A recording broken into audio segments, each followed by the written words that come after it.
Hello everyone, this is John from Western Maine Defensive Tactics.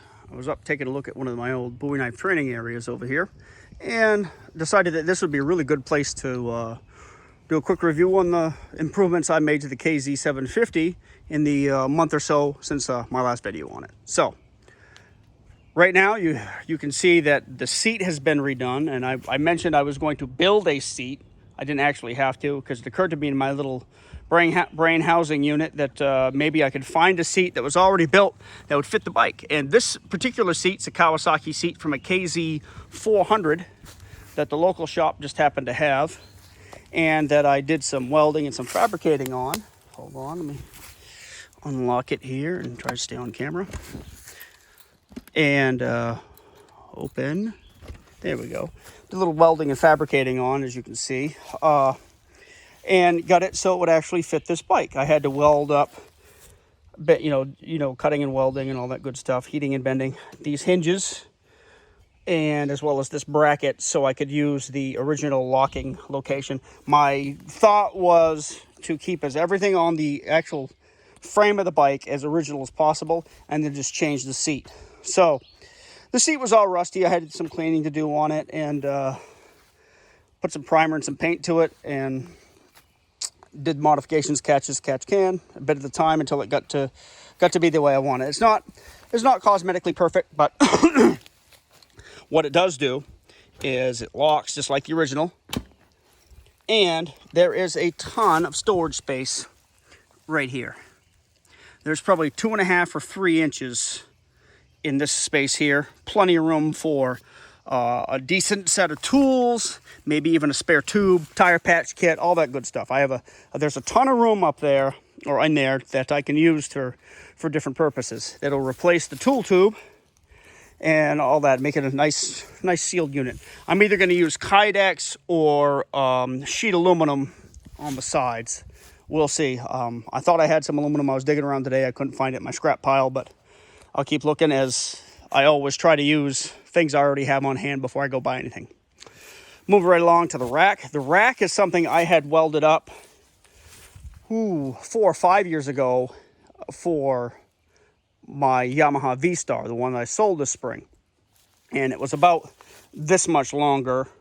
Stay on camera here. It was about this much longer because I had another square of angle iron as far as the rectangle. This was a bit too long to fit in the space between the seat and the tail light. So I trimmed it a little bit, made a couple brackets. It's pretty rugged, holds a gas can pretty easy. I can strap a milk crate to it to hold other stuff and all that good stuff. Pretty happy with that. It's utilitarian, it's not pretty.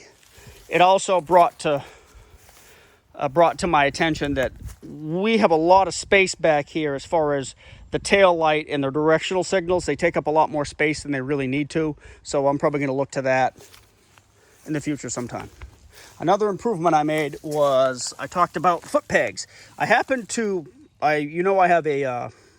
KLR 650. I took the foot pegs off that just as an experiment, and they fit real well on these. So I ordered a set of inexpensive KLR foot pegs and some springs and slapped those on. And of course, I replaced the fork seals on both forks up here. That was getting the forks apart, the tubes apart, was the most difficult part. Replacing the seals was no big deal, just cleaning everything up and putting them back together. But after I did that, I took the bike to the local, self-wash car wash, and soaked the front of the engine because it had all sorts of caked on dirt and oil and fork oil and stuff from where the forks were leaking, as well as where the tack cable was leaking for years, probably.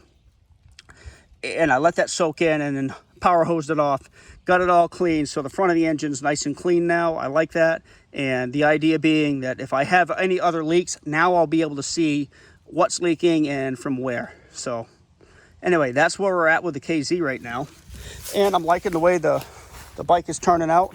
And as you can see, I'm a little ways from my house. I came up this ridge, what we call the ridge, off-road. And you have to watch your ground clearance. You have to pick your line carefully, but you can take this bike some neat places. And these pine needles are pretty damn slippery. But anyway, that's where we're at with the KZ right now. Still really liking this bike.